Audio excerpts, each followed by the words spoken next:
नमस्कार, मैं मदन लाल अग्रवाल। साथियों, यह मेरा ऑफिशियल चैनल अग्नि न्यूज है, जिस पर मैं आप सभी को योजना से जुड़ी हर जरूरी और अहम खबर देता हूं। अगर आपने अभी तक हमारे इस चैनल को सब्सक्राइब नहीं किया है, तो योजना से जुड़ी हर जरूरी खबर पाने के लिए अभी इस चैनल को सब्सक्राइब करें और बेल आइकन दबाकर नोटिफिकेशन ऑन कर लें। भाइयों और बहनों, अगर आप सच में जानना चाहते हैं कि क्या आपके खाते में प्रधानमंत्री आवास योजना की पहली किस्त आ चुकी है, क्या आपकी फाइल आगे बढ़ चुकी है, और अगर अभी तक पैसा नहीं आया तो आखिर वजह क्या है, तो इस वीडियो को बिल्कुल अंत तक देखिए, क्योंकि आज मैं आपको सिर्फ खबर नहीं बल्कि पूरी रणनीति बताने वाला हूं। कैसे आपका आवेदन रुके नहीं, कैसे अगली किस्त समय पर मिले और कैसे आप अपने पक्के घर का सपना जल्दी साकार कर सकें। सरकार ने एक बड़ा कदम उठाया है। करीब 3 लाख से ज्यादा जरूरतमंद परिवारों के बैंक खातों में पहली किस्त की राशि सीधे ट्रांसफर की गई है। यह सिर्फ एक सरकारी घोषणा नहीं है, बल्कि उन परिवारों के लिए नई शुरुआत है जो सालों से कच्चे मकान, टीन की छत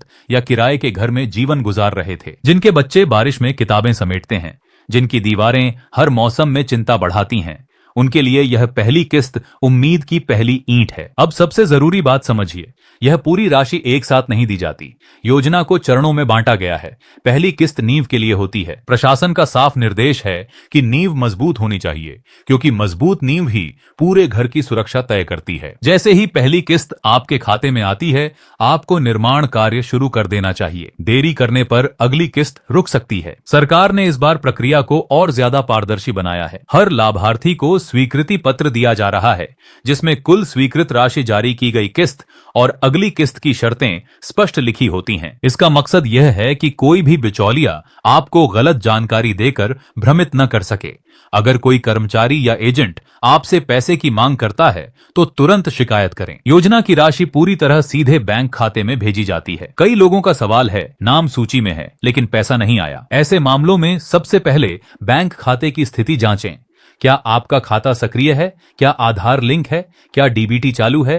क्या ईकेवाईसी पूरा है? कई बार छोटी सी तकनीकी कमी पूरी प्रक्रिया रोक देती है। आधार, बैंक खाता और अन्य दस्तावेजों में नाम की स्पेलिंग अलग होने से भी फाइल अटक जाती है। इसलिए दस्तावेजों को एक बार अच्छी तरह मिलान कर लें। अब बात करते हैं दूसरी और तीसरी किस्त की। जब आप नींव का काम पूरा कर लेते हैं और उसकी फोटो जीपीएस के साथ अपलोड होती है, तभी अगली किस्त जारी होती है। इसके बाद दीवार और छत का कार्य पूरा होने पर अंतिम किस्त मिलती है। साथ ही शौचालय निर्माण के लिए अलग से सहायता राशि भी दी जाती है। कुछ मामलों में मनरेगा के तहत मजदूरी का लाभ भी जोड़ा जा सकता है।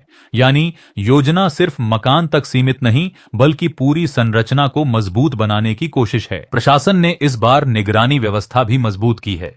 पंचायत स्तर से लेकर जिला स्तर तक अधिकारी निर्माण कार्य की समीक्षा कर रहे हैं। अगर पहली किस्त मिलने के बाद काम शुरू नहीं होता, तो अगली किस्त रोकी जा सकती है। इसलिए राशि को अन्य काम में खर्च करने की गलती न करें। यह पैसा आपके घर के लिए है और उसी में लगना चाहिए। कई जिलों में तकनीकी टीम बनाई गई है, जो लाभार्थियों को सलाह देती है कि नींव कितनी गहरी होनी चाहिए, दीवार की मोटाई कितनी हो और छत डालते समय किन बातों का ध्यान रखा जाए। मकसद सिर्फ संख्या बढ़ाना नहीं, बल्कि सुरक्षित और टिकाऊ घर बनाना है, क्योंकि पक्का घर सिर्फ ईंट और सीमेंट नहीं होता, वह परिवार की सुरक्षा और सम्मान का प्रतीक होता है। अब एक और बड़ी खबर यह है कि इस वित्तीय वर्ष में लक्ष्य बढ़ाया गया है। जो परिवार पहले छूट गए थे, उन्हें अतिरिक्त सूची में शामिल किया जा रहा है। भौतिक सत्यापन के बाद नए नाम जोड़े जा रहे हैं, ताकि कोई भी पात्र परिवार पीछे न रह जाए। इसका मतलब यह है कि अगर आपका आवेदन पहले किसी कारण से अटक गया था, तो अब दोबारा जांच कराने का मौका है। ग्रामीण क्षेत्रों में जागरूकता बैठकों का आयोजन किया जा रहा है, ताकि हर लाभार्थी को योजना की पूरी जानकारी मिले। कई बार लोग अफवाहों में आ जाते हैं। कोई कहता है पैसा बंद हो गया, कोई कहता है नई सूची नहीं बनेगी, लेकिन सच्चाई यह है कि प्रक्रिया लगातार चल रही है। बस दस्तावेज सही और अपडेट होने चाहिए। अगर जमीन को लेकर कोई विवाद है, तो पहले उसे सुलझाएं। जिस जमीन पर मकान बनना है, उसका स्वामित्व स्पष्ट होना जरूरी है। जमीन के कागजात तैयार रखें, ताकि निरीक्षण के समय कोई समस्या न आए। मोबाइल नंबर चालू रखें, क्योंकि कई बार सत्यापन संदेश उसी पर भेजे जाते हैं। सरकार का लक्ष्य है कि आने वाले समय में कोई भी परिवार बिना पक्के घर के न रहे। यह सिर्फ योजना नहीं, बल्कि सामाजिक बदलाव की दिशा में कदम है। जब किसी परिवार को पक्का घर मिलता है, तो बच्चों की पढ़ाई सुधरती है, महिलाओं की सुरक्षा बढ़ती है और परिवार का आत्मविश्वास मजबूत होता है। अब आपसे सीधा सवाल है, क्या आपके दस्तावेज पूरी तरह सही हैं? क्या आपका बैंक खाता सक्रिय है? क्या आपने निर्माण कार्य समय पर शुरू किया है? अगर नहीं तो आज ही इन बातों पर ध्यान दें, क्योंकि कई बार अवसर हमारे सामने होता है लेकिन लापरवाही उसे दूर कर देती है। इसलिए इस वीडियो को सिर्फ जानकारी समझकर न छोड़ें, इसे एक मार्गदर्शक की तरह लें। अपने दस्तावेज जांचें, पंचायत से स्थिति पता करें, निर्माण कार्य में देरी न करें और किसी भी अवैध मांग से सावधान रहें। सही कदम सही समय पर उठाया जाए तो आपका पक्का घर सिर्फ सपना नहीं, हकीकत बन सकता है। याद रखिए, यह योजना उन लोगों के लिए है जिन्होंने सालों तक इंतजार किया है। अब मौका आया है तो इसे हाथ से जाने न दें। अगर आप सतर्क रहेंगे, जानकारी पूरी रखेंगे और समय पर कार्यवाही करेंगे तो आने वाले महीनों में आपके घर की नींव भी मजबूत होगी और भविष्य भी। और अब इस जानकारी को और गहराई से समझना बहुत जरूरी है, क्योंकि यहीं पर अधिकतर लोगों की फाइल या तो तेजी से आगे बढ़ती है या फिर लंबे समय के लिए रुक जाती है। आपने देखा होगा कि जिन लाभार्थियों ने पहली किस्त मिलते ही तुरंत निर्माण कार्य शुरू कर दिया, उनकी दूसरी किस्त अपेक्षाकृत जल्दी जारी हुई। इसका कारण साफ है, प्रणाली अब पूरी तरह प्रगति आधारित हो चुकी है। जैसे जैसे निर्माण का चरण पूरा होता है और उसका सत्यापन होता है, वैसे वैसे भुगतान आगे बढ़ता है। इसलिए अगर आप चाहते हैं कि अगली किस्त समय पर मिले तो निर्माण की गति बनाए रखना बेहद जरूरी है। कई जगहों पर यह भी पाया गया है कि लाभार्थी को प्रक्रिया की पूरी जानकारी नहीं होती। उदाहरण के लिए, नींव पूरी होने के बाद उसकी स्पष्ट फोटो सही एंगल से और जीपीएस टैग के साथ अपलोड करना अनिवार्य है। यदि फोटो धुंधली है या सही स्थान की पुष्टि नहीं हो पा रही तो सत्यापन अटक सकता है। इसलिए यह काम लापरवाही से न करें। अगर खुद से अपलोड करने में दिक्कत हो तो पंचायत स्तर पर मौजूद तकनीकी सहायक से मदद लें। हर चरण के लिए एक अनुमानित अवधि तय की गई है। पहली किस्त के बाद यदि लंबे समय तक कोई प्रगति नहीं दिखाई देती तो सिस्टम में आपका केस पेंडिंग श्रेणी में चला जाता है। इससे अगली समीक्षा तक देरी हो सकती है। अगर किसी वास्तविक कारण से देरी हो रही है,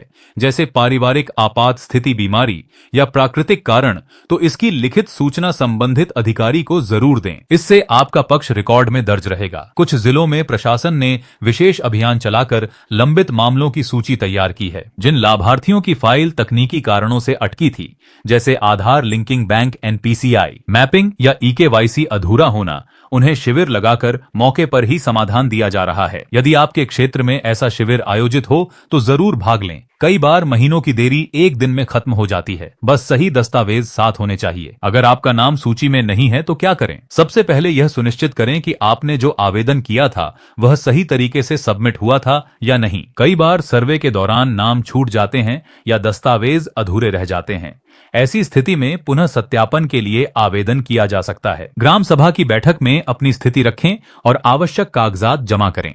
अतिरिक्त सूची में नाम जुड़ने की संभावना बनी रहती है, खासकर तब जब लक्ष्य संख्या बढ़ाई जाती है। महिलाओं के नाम से स्वीकृत आवास को प्राथमिकता देने की भी नीति कई स्थानों पर अपनाई गई है। इसका उद्देश्य महिलाओं को संपत्ति में अधिकार और सुरक्षा देना है। यदि आपके परिवार में महिला मुखिया के नाम से आवेदन किया गया है तो सुनिश्चित करें कि सभी दस्तावेज उसी नाम से मेल खाते हों। नाम, जन्म तिथि और पहचान विवरण में छोटी सी गलती भी फाइल को रोक सकती है। भूमि से जुड़ी समस्या भी एक बड़ा कारण बनती है। यदि जमीन साझा स्वामित्व में है या परिवार के अन्य सदस्यों के नाम दर्ज हैं, तो निर्माण से पहले सहमति पत्र या आवश्यक कागजात तैयार कर लें। निरीक्षण के समय यदि स्वामित्व स्पष्ट नहीं हुआ तो अगली किस्त में देरी हो सकती है। इसलिए जमीन के दस्तावेज पहले ही व्यवस्थित कर लेना समझदारी है। अंतिम और सबसे महत्वपूर्ण बात यह, योजना अवसर है लेकिन जिम्मेदारी भी है। अवसर इसलिए कि यह आपके सपनों के घर को साकार कर सकती है। जिम्मेदारी इसलिए कि आपको हर चरण को समझदारी से पूरा करना है। दस्तावेज सही रखें,